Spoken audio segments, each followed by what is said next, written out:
नमस्कार, बहुत स्वागत है आप सभी का हमारे इस विशेष प्रसारण में।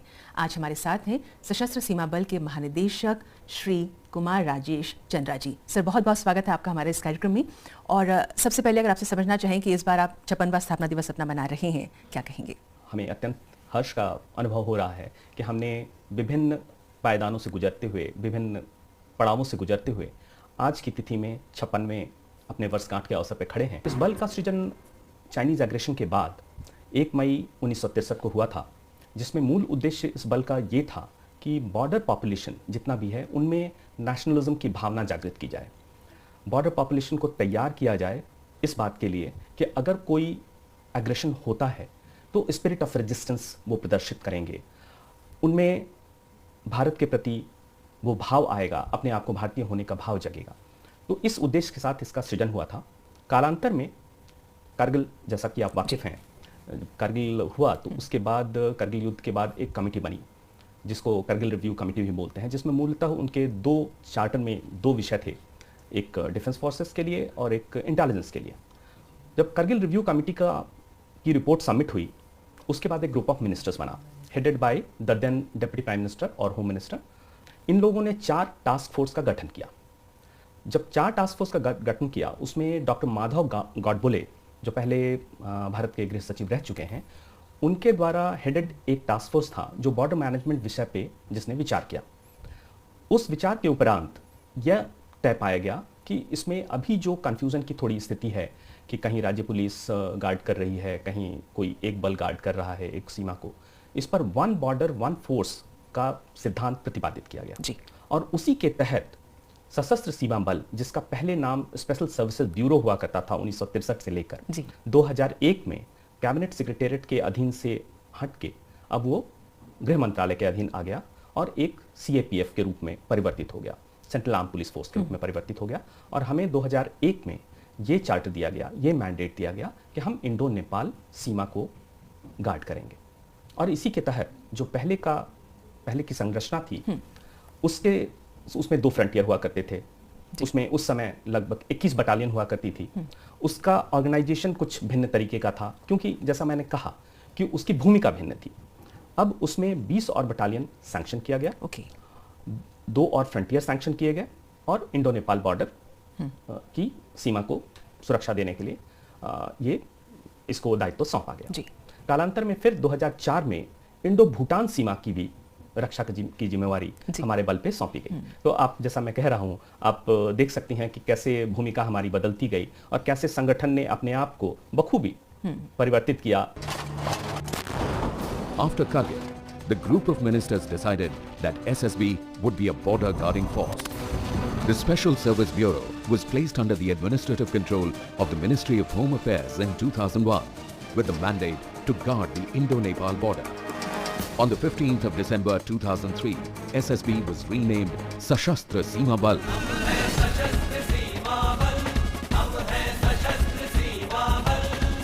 और आज की तिथि में अंतिम रिस्ट्रक्चरिंग हमारी 2011 में हुई और आज की तिथि में हमारे पास 73 बटालियन, कुल 73 वाहिनियां हैं जो 6 फ्रंटियर में विभक्त हैं जी, इंडो नेपाल और इंडो भूटान सीमा पर। उसके अलावा 2 वाहिनियां हमारी NDRF में कार्यरत हैं। उसकी भी अलग एक भूमिका है। वहां से जब लौट के आते हैं तो हमारी रिलीफ रेस्क्यू टीम के लिए वो बहुत ही कारगर, एक अच्छे एसेट के रूप में सिद्ध होते हैं। उसके अलावा 18 वाहिनियां हमारी, 18 बटालियन वो रिजर्व बटालियन के रूप में है, जिसमें से नक्सल प्रभावित क्षेत्र 3 राज्यों छत्तीसगढ़, झारखंड और बिहार में हमारी बटालियन है। 2 सेक्टर हमारे और 5 बटालियन जम्मू कश्मीर में भी है। तो इस तरह से, और उसके अलावा रिजर्व बटालियन है। और ये सभी परिवर्तन मैं आपको आश्वस्त कर सकता हूं कि एक बहुत ही पॉजिटिव डायरेक्शन में हुए हैं और इससे बल की अहमियत भी बढ़ी है, बल की अपनी गुणवत्ता भी बढ़ी है। जोश भरा है सीने में, है हथेलियों पर जान। जोश भरा है सीने में, है हथेलियों पर जान। सीमाओं पर अपने ध्वज का हम रखते हैं मान। सीमाओं पर अपने ध्वज का हम रखते हैं मान। हर कुर्बानी देने को तैयार खड़े हर पल, हम हैं सशस्त्र सीमा बल। आपने सर बात की नेपाल और भूटान की सीमाओं की। दोनों हमारे मित्र देश हैं, पड़ोसी मुल्क भी हैं, तो वर्तमान में किस तरह की चुनौतियां पेश आ रही हैं वहाँ पर? क्योंकि मित्र देश हैं तो एक जो ट्रैफिक है दो हिस्सों में बांट लें इसको, ह्यूमन बीइंग का और कैपिटल का, गुड्स का, जी। तो ये दोनों ट्रैफिक जो नेपाल और भारत के बीच में और भूटान और भारत के बीच में है, एक majority of the traffic legal traffic है। जी। आप दोनों ही राष्ट्र के साथ जो हमारे फ्रेंडशिप ट्रीटी हैं, उसके तहत पासपोर्ट वीजा रेजीम नहीं है, कोई फेंसिंग नहीं है, ये बिल्कुल ओपन बॉर्डर है। इसी लीगल ट्रैफिक की आड़ में अगर कोई इलीगल ट्रैफिक होता है तो उसको, जिसको हम लोग कहते हैं sift the chaff from the grain, उस में से सही एक मेजॉरिटी सही में से कुछ गलत तत्वों को छांटना बहुत ही बुद्धि और विवेक का काम है। तो हमारा बल, इसलिए मैं अगर ये कहूँ तो अतिशयोक्ति नहीं होगी कि हमारा बल बुद्धि पर ज्यादा भरोसा करता है। बल और बुद्धि का बिल्कुल समन्वय होता है और तभी यह बल अच्छे रूप से कार्य कर पाता है। लेकिन अगर हम तैनाती की बात करें उसके विषय में थोड़ा सा अगर आप बताएं। अगर भारत और नेपाल सीमा, जिसका दायित्व हमें 2001 में मिला, उस पर तैनाती अगर आप देखें तो ये तैनाती कुल 34 बटालियंस की तैनाती है। इसमें हमारे 3 frontier, IG frontier Ranikhet, IG frontier Lucknow और आईजी फ्रंटियर पटना, ये तीनों पूरी तौर पे नेपाल सीमा पर अपना कार्य देखते हैं। उसके अलावा एक छोटा सा हिस्सा फ्रंटियर सिलीगुड़ी देखता है। इंडो भूटान सीमा पे देखें तो कुल 19 बटालियन वहाँ पे पदस्थापित हैं, प्रतिनियुक्त हैं, और उसमें 2 फ्रंटियर, छोटा सा हिस्सा जैसे हमने कहा सिलीगुड़ी का, जिसने नेपाल भी देखा और भूटान देखा, और उसके अलावा आईजी फ्रंटियर गुवाहाटी और आईजी फ्रंटियर तेजपुर, तो ये उस सीमा को के प्रबंधन को देखते हैं। संख्या की दृष्टि से बात करें तो वर्तमान में क्या है अभी? आज की तिथि में 97,150, यानी लगभग 1 लाख से थोड़ा ही सा कम। हमारा बल काफी बड़ा बल है।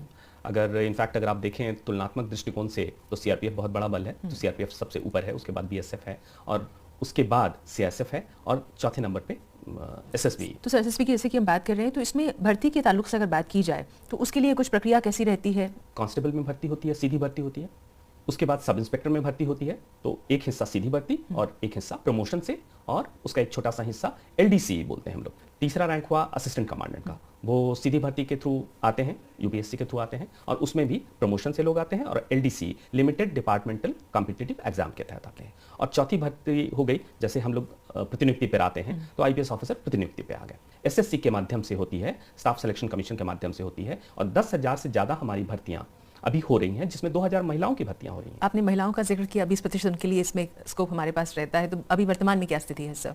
अभी वर्तमान में मैं आपको बताऊं कि मुझे ये बताते हुए हर्ष हो रहा है कि सशस्त्र सीमा बल पहला बल है जिसने महिलाओं को बॉर्डर गार्डिंग में, फिजिकल सिक्योरिटी में उनका उपयोग किया। हमारा जो काम है, जिसमें हमने कहा कि विवेक का ज़्यादा इस्तेमाल करना है, बुद्धि का ज़्यादा इस्तेमाल करना है, लीगल ट्रैफिक से इलीगल ट्रैफिक को अलग करना है, तो उसके लिए जो डिफरेंट मैकेनिज्म हम लोग अडॉप्ट करते हैं, जिसमें एक बॉर्डर इंटरैक्शन टीम होती है जो उनसे संपर्क करती है। लोग से, बहुत सारे लोग होते हैं जो भटके हुए आते हैं, जिसमें जैसे ह्यूमन ट्रैफिकिंग का अगर हम सवाल उठाएं तो ह्यूमन ट्रैफिकिंग में आपको जो छोटे बच्चों को ले आते हैं काम करने के लिए, बिल्कुल एक अपराध है। महिलाओं को ले आते हैं गलत कार्य के लिए, उसमें हमारी महिलाएं बॉर्डर इंटरैक्शन टीम में एक बहुत ही महत्वपूर्ण कंपोनेंट है, जो महिलाओं को कंपोनेंट है, जो सादे में ऑपरेट करता है, और इनकी भूमिका बहुत ही सराहनीय और उत्तम दृष्टिकोण की, उत्तम कोटि की रही है। जो हमारे बल के जितने भी जवान वहाँ पर होते हैं तो उनके लिए बुद्धि और बल का जो समन्वय है वो एक पैनी नज़र उसके लिए चाहिए, उसके लिए अनुभव भी चाहिए। तो ट्रेनिंग के दौरान इस बात का खास ख्याल रखा जाता है कि उनको ये सब चीज़ें बताई जाएं, किस तरह से चीज़ों को ऑब्जर्व करना और कैसे काम करना। जितना भी ट्रैफिक आ रहा है उसका एक मेजर हिस्सा लीगल ट्रैफिक है, तो उसको कैसे टैकल करें, उसके लिए पहला इंटेलिजेंस कलेक्शन। इसके लिए हमारे पास एक स्पेशलाइज्ड इंटेलिजेंस ट्रेनिंग स्कूल भी है कोलकाता में जी। उसके अलावा एक बॉर्डर इंटरैक्शन टीम, जो हमने कहा, जो कॉन्टिन्यूअस बेसिस पे कांटेक्ट करती है।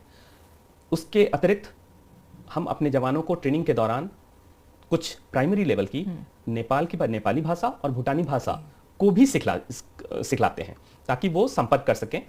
चौथा, अगर आप देखें तो वहाँ के एनजीओ से लगातार कोऑपरेशन, कोऑर्डिनेशन, ये लगातार बेसिस पे चलता रहता है, लगातार आधार पे चलता है। ऐसे में अगर हम बात करते हैं हमारे सशस्त्र सीमा बल के जो हमारे फौज के जो ट्रेनिंग हो रही है उसमें इस एंगल से किस तरह से समय समय पर आप उनको मॉडर्नाइज करते हैं, या एनहांसमेंट की अगर बात करें तो क्या कुछ होता रहता है? रोज नए तरीके, ये बिल्कुल कैट एंड माउस गेम है, चूहा बिल्ली का खेल है। अगर हम किसी अवैध प्रवृत्ति में लिप्त व्यक्ति को, गैंग को ह्यूमन ट्रैफिकर को, ड्रग ट्रैफिकर को पकड़ने का प्रयास कर रहे हैं, तो वो भी हमें ऑब्जर्व कर रहा है, वो भी नए तरीके ईजाद करने की कोशिश कर रहा है। तो पहला तो ये होता है इस ट्रेनिंग के दौरान ही कि हम लोग उनका अटैचमेंट भी डिफरेंट बटालियंस में कराते हैं, ताकि उनको जमीन की अनुभूति हो सके, वो जान सकें कि कैसे कैसे परिवर्तन हो रहा है। आप ड्रग्स को देखना शुरू करें तो आप पाएंगे बड़ी ही इंटरेस्टिंग उसमें ऑब्जर्वेशन आएगी कि कुछ ड्रग हैं जो भारत से नेपाल की तरफ ट्रैवल करते हैं, कुछ हैं जो नेपाल से भारत की ट्रैवल करते हैं। तो ये गांजा अक्सर नेपाल से भारत की ओर ट्रैवल करता है, और हेरोइन अगर होगा तो वो भारत से नेपाल की तरफ जाएगा। फिर ड्रग्स को देखेंगे, कुछ ड्रग कुछ दूरी तक चलते हैं, कुछ ड्रग ज्यादा दूरी तक चलते हैं। तो ये सब जो उसमें जो उसके नुआंसेस हैं, जो उनके फाइनर पॉइंट्स हैं, ये सब पार्ट ऑफ द ट्रेनिंग होता है, ताकि उनको ये पता चल सके कि किस ढंग से वो प्रवृत्ति जो तरीका इस्तेमाल कर रहा है, अपराधी जो तरीका इस्तेमाल कर रहा है, उसको आप कैसे लेंगे। आंखें शत्रु की चालों पर, हाथों में हथियार, आंखें शत्रु की चालों पर, हाथों में हथियार, लेकिन दिल में हर भारतवासी के लिए सच्चा प्यार, लेकिन दिल में हर भारतवासी के लिए सच्चा प्यार। तन जैसे अभिमानी हिमालय और मन गंगा जल, हम है सशस्त्र सीमा बल, हम है सशस्त्र सीमा बल। सीमावर्ती जो भी हमारा एक दायरा या क्षेत्र हो जाता है, उसमें डिप्लोमेटिक रिलेशंस की जब बात होती है तो उस पर किसी भी तरह का कोई प्रभाव ना पड़े इन सब गतिविधियों के चलते, इसके लिए भी आप कोई खास प्रिकॉशंस लेते हैं? इंडो नेपाल ट्रीटी है, फ्रेंडशिप ट्रीटी है। जैसा कि दो कंट्री के बीच में जब भी ट्रीटी होती है तो यूएन चार्टर के तहत अंडर आर्टिकल 102 आपको यूएन को नोटिफाई करना पड़ता है, और तभी ये इसी को इंटरनेशनल लॉ कहते हैं कि वो चार्टर पार्ट हो गया उसका। उसी तरह से इंडो भूटान ट्रीटी है, जिसको हम लोगों ने समय समय पर रिवाइज किया है, लास्ट 2007 में भी अमेंड किया है।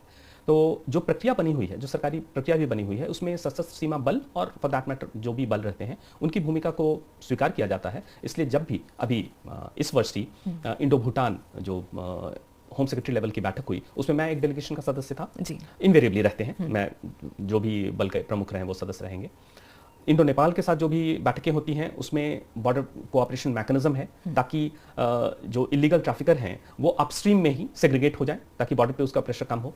मूल उद्देश्य वो रहता है। तो उसमें होम सेक्रेटरी लेवल पे भी बैठक होती है। उसके अलावा अभी डीजीएसएसपी और आईजीएपीएफ लेवल की जो एनुअल मीटिंग होती है, ऑल्टरनेटली एक बार भारत में और एक बार नेपाल में होती है वो। तो इस बार नेपाल में थी, अभी वो बैठक हुई। उसके अलावा फील्ड फॉर्मेशन लेवल पे बैठक होती है, और यहाँ तक कि जो कटिंग एज है, हमारा बीओपी है, उस लेवल पे भी बैठक होती है। तो जो ऊपर की बैठकें होती हैं, उस बैठक में नीचे में कैसे ज़्यादा कोऑर्डिनेशन बढ़ाया जाए, उस पे कैसे उसको और बढ़िया किया जाए, इस दिशा में प्रयास होता है। तो सर, ये तो बात हुई बॉर्डर्स की हमारे। अब आपने खुद कुछ राज्यों का बीच में जिक्र किया था, जिसमें हम छत्तीसगढ़ की बात करें, जम्मू कश्मीर की बात करें, बिहार और झारखंड का भी जिक्र आया। वहाँ पर बल की किस तरह की भूमिका है? सबसे पहले तो मैं आ जाऊँ नक्सल प्रभावित क्षेत्र पे, जिसमें हमने कहा कि हमारे 3 राज्यों में हमारा प्रेजेंस है, छत्तीसगढ़, झारखंड और बिहार। छत्तीसगढ़ में एक रेल का प्रोजेक्ट चल रहा है, उसकी सुरक्षा में हमारी बटालियंस प्रतिनियुक्त हैं, ताकि वो कार्य सुचारू रूप से चल सके, सरकारी कार्य चल सके। झारखंड और छत्तीसगढ़ में जो वामपंथ उग्रवाद है, उसके विरुद्ध हमारा अभियान चलता रहता है। और ये इस अभियान में हम लोग फिर, जैसा मैं बार बार उसी को हार्प ऑन कर रहा हूँ कि हमारी वर्किंग टेक्नोलॉजी डिफरेंट है, बुद्धि पे ज़्यादा जोर है। तो झारखंड में भी जैसे हमने ये देखा कि अगर हमें उग्रवादियों से लड़ना है तो हम अपने तरीके से लड़ें। हमने स्टडी किया, अध्ययन किया, और पाया कि वो उस तरह से पूरे कंपनी फॉर्म में चल नहीं रहे हैं, वो छोटे छोटे गुरेला फॉर्म में चल रहे हैं। हमारे पास एक स्पेशलाइज्ड ट्रेनिंग सेंटर है, CIJW ग्वालदम, जहां कमांडो कोर्स हम लोग कराते हैं, गुरेला वारफेयर पे कोर्स कराते हैं। और पुरानी भूमिका में तो इस पर काफ़ी जोर था, तो इसमें हमारा एक्सपर्टीज भी है। तो हमने स्मॉल एक्शन टीम बनाया है वहाँ पे, और उसका अच्छा परिणाम, एक बहुत ही अच्छा एनकाउंटर हुआ जो स्मॉल एक्शन टीम ने हमारे लोगों ने किया, और उसमें एक कुख्यात उग्रवादी तालोदा न्यूट्रलाइज भी हुआ। उसके अलावा बहुत सारी गिरफ्तारियां हुई हैं। गिरफ्तारियों पे जोर हमारा इसलिए भी रहता है कि जब एक बार उग्रवादी गिरफ्तार होता है तो वो गोल्ड माइन ऑफ इंफॉर्मेशन है। तो इस दिशा में हम लोगों ने काम किया है, और नक्सल वाले क्षेत्र में हमारी अच्छी उपलब्धियां रही हैं। सर, SSB के जो पर्सनल है, उनके वेलफेयर के लिए बहुत से काम होते रहते हैं। संक्षेप में उसके बारे में कुछ बताना चाहें? वेलफेयर को मैं इस तरह से डिफाइन करता हूँ कि हमें उस व्यक्ति का वो काम कर देना है जो खुद से वो नहीं कर पा रहा है अपना। दूसरी बात मैं उसमें ये कहूँ कि वेलफेयर को मैं इस ढंग से भी देखता हूँ कि किसी व्यक्ति का, हमारे किसी जवान का वेलफेयर खुद उसका वेलफेयर ही नहीं है, वो या किसी अफसर का वेलफेयर खुद उसी का वेलफेयर नहीं है, उसकी पत्नी, उसके बच्चे, उनके पेरेंट्स, उनकी चिंता उसे लगी रहती है। अगर किसी को हम कह दें कि मैं केयर ले लूँगा आपके पेरेंट्स का, आपके बच्चों की पढ़ाई का, उनके एम्प्लॉयमेंट का, तो जितना प्रसन्न होगा, जितना स्ट्रेस फ्री होगा, शायद इससे बड़ा वेलफेयर और कुछ नहीं होगा। तो इसीलिए हम लोगों की एक योजना है SFA की, जो सेपरेटेड फैमिली अकोमोडेशन बोलते हैं। जैसे हमारे बहुत सारे जवान हैं, ऑफिसर हैं, ऐसे लोकेशन पे हैं, भारत नेपाल, भारत भूटान सीमा, कश्मीर में या नक्सल प्रभावित क्षेत्रों में, ऐसी जगह पे हैं जहां जिसको हम लोग नॉन फैमिली लोकेशन बोलते हैं। वो चाहते हैं कि बैक होम उनको एक अच्छी जगह पे एक क्वार्टर मिल जाए, तो इसको सेपरेटेड फैमिली अकोमोडेशन बोलते हैं। जितना हमारा ऑथराइज्ड स्ट्रेंथ है उसका 25% हम सेपरेटेड फैमिली अकोमोडेशन बना सकते हैं। और वो प्रसन्न होते हैं कि भले वो किसी रिमोट जगह पे पदस्थापित हों, वहाँ पे उनकी ड्यूटी चल रही हो, लेकिन उनका परिवार लखनऊ में रह रहा है, जहाँ पे अच्छी शिक्षा की व्यवस्था है, अच्छी मेडिकल की व्यवस्था है, उनके बच्चे पढ़ पा रहे हैं। सर, इसमें जो बात आपने कही बहुत इंटरेस्टिंग, और ये ज़रूरी है कि स्ट्रेस फ्री अगर वो होंगे तभी वो अपना काम पूरी अच्छी तरह से कर पाएंगे, लेकिन उनको रिजुविनेट करने के लिए भी बहुत से एफर्ट्स होते रहते हैं। स्पोर्ट्स के लिहाज से अगर हम बात करें, चैंपियनशिप्स ऑर्गेनाइज होते हैं, रैलीज होते हैं, ये जो एंगल है इसके बारे में अगर थोड़ा सा कुछ कहना चाहें। स्पोर्ट्स में हम ये कह सकते हैं कि हमने अच्छा खासा एक्सपर्टीज हासिल किया है। अभी सेपक टकरा की टीम अगर आप देखें तो इंडियन टीम बेसिकली SSB की टीम है। एशियन सेपक टकरा में उसके सारे टीम मेंबर्स SSB के टीम मेंबर्स थे। लगातार मेडल्स हम लोगों ने लिए हैं। World police and fire games में बहुत ही आपको सुखद आश्चर्य होगा कि हमारी 21 लोगों की टीम गई थी, जिसको कुल 30 पदक मिले। जो उसमें इंपॉर्टेंट बात यह है कि उसमें गोल्ड मेडल तो मिला ही मिला, रिकॉर्ड तो टूटा ही टूटा। 21 में से एक भी हमारा खिलाड़ी नहीं था जिसे कम से कम एक मेडल नहीं मिला हो। क्या बात। और इससे निश्चित तौर पे इससे बाकी लोग भी काफी रिजुवेनेटेड, जैसा आपने कहा, फील करते हैं, एक अच्छी अनुभूति आती है। सर, हम अगर SSB की बात करें तो उसमें सिविल एक्शन के दृष्टि से बात करें तो उसमें भी आपने एक मिसाल कायम की है, ये इसके बारे में थोड़ा सा अगर आप शेयर करें। सिविक एक्शन प्रोग्राम अगर आप देखें तो जैसे रूल 9 ऑफ SSB रूल्स के तहत हमें जो कार्य दिए गए हैं, उसके तहत बॉर्डर पॉपुलेशन को उन्मुख करना, अपने प्रति, नेशन के प्रति उन्मुख करना एक महत्वपूर्ण कार्य है, जिसके बहुत सारे आयाम हैं। तो उसके तहत हम मेडिकल सिविक एक्शन करते हैं, बॉर्डर पॉपुलेशन को मेडिकल फैसिलिटी प्रोवाइड करते हैं, वेटनरी सिविक एक्शन करते हैं, और इसी तरह से या फिर एक्सकर्शन टूर ले जाते हैं, जिसमें कश्मीर के अगर यूथ को हम कन्याकुमारी तक ले गए तो उन्हें भारत के बारे में जानकारी होती है। और इसी दिशा में एक हमने बहुत ही इनोवेटिव कार्यक्रम शुरू किया है, जिसको हम लोग मैन फ्राइडे स्कीम बोलते हैं। मैन फ्राइडे ये कार्यक्रम है, जैसे बॉर्डर पॉपुलेशन पे ऐसे यूथ क्लास 10 पढ़ा, उन्होंने +2 तक पढ़ा, एम्प्लॉयबिलिटी उनकी बढ़ाते हैं, तो उनको, जैसे हमारे यहाँ MTC एक ट्रेनिंग स्कूल है, मेडिकल ट्रेनिंग स्कूल है, उसके तहत छोटा अगर पैरामेडिक टाइप का उनको शिक्षा दे दी गई, थोड़ा कुकरी की शिक्षा दे दी गई, थोड़ा ड्राइविंग की शिक्षा दे दी गई, तो उनकी एम्प्लॉयबिलिटी काफ़ी हद तक बढ़ जाती है। अभी हाल में हमने नेशनल स्किल डेवलपमेंट काउंसिल के साथ एक MOU साइन किया और इस स्किल डेवलपमेंट प्रोग्राम के तहत इस मैन फ्राइडे स्कीम को चलाया। हमारे पहले जो 30 लोग थे जिनको हमने बॉर्डर पॉपुलेशन के वैसे यूथ को ट्रेन किया, उसमें से आपको जानकर ये आश्चर्य होगा कि उसमें सारे 30 को बैंगलोर में तत्काल नौकरी मिल गई।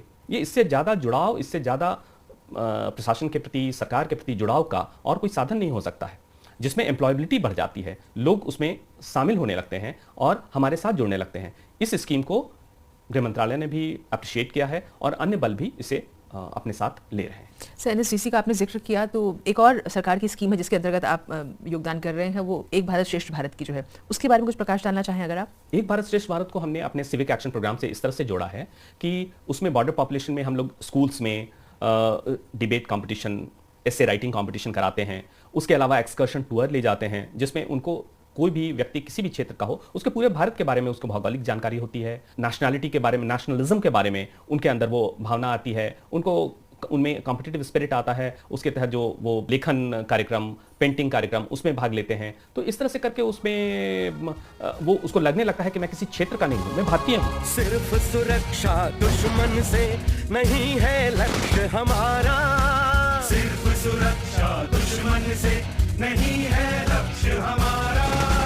धर्म हमारा है सेवा और प्रेम भाईचारा, धर्म हमारा है सेवा और प्रेम भाईचारा। देश की खातिर मर मिटने का है संकल्प अटल। हम है सशस्त्र सीमा बल, हम है सशस्त्र सीमा बल, हम है सशस्त्र सीमा बल। 56वां स्थापना दिवस है, कुछ संदेश अगर आप देना चाहें, बल के लोगों को भी, आम जनमानस को भी, तो क्या कहेंगे? आपके माध्यम से मैं अगर एड्रेस करूं तो मैं यही कहूंगा कि जैसा मैंने अभी तक कहा, सशस्त्र सीमा बल की जो भूमिका है वो बहुत ही महत्वपूर्ण भूमिका है। तो जब आप ये समझते हैं कि आप इस महत्वपूर्ण भूमिका और इस महत्वपूर्ण दायित्व का निर्वहन कर रहे हैं, तो आपके अंदर, जैसा मेरे अंदर अनुभूति हो रही है, निश्चित तौर पे आपके अंदर ये अनुभूति हो रही होगी कि आप एक अत्यंत ही महत्वपूर्ण कार्य कर रहे हैं।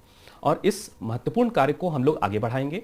जो हमारा मोट्टो है, सेवा, सुरक्षा और बंधुत्व, इस मोट्टो को हम लोग आगे बढ़ाएंगे, इस ध्येय के साथ हम लोग काम करेंगे और इसमें हर क्षेत्र में हमें सफलताएं प्राप्त होंगी।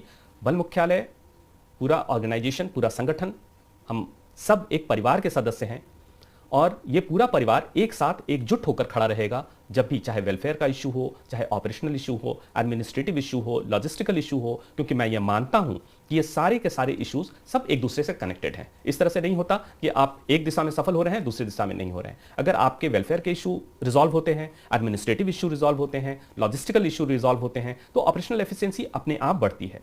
आप मन में ये धारणा रखें, आप महत्वपूर्ण कार्य कर रहे हैं, बहुत अच्छा कार्य कर रहे हैं और ईश्वर से प्रार्थना है और जो भी हम लोग से बन पड़ता है हम लोग करेंगे, सब मिलकर करेंगे, एक परिवार के रूप में करेंगे और यह बल लगातार और ऊपर और अच्छी ऊंचाइयों को हासिल करेगा। सर, इतने अच्छे नोट पर आपको बहुत बहुत धन्यवाद करना चाहेंगे और जैसा कि आपने कहा, हम भी यही आशा करते हैं कि भविष्य में सशस्त्र सीमा बल और ज़्यादा सशक्त हो, सुदृढ़ हो, देश सेवा में यही कार्य करता रहे। आपको बहुत बहुत धन्यवाद। धन्यवाद।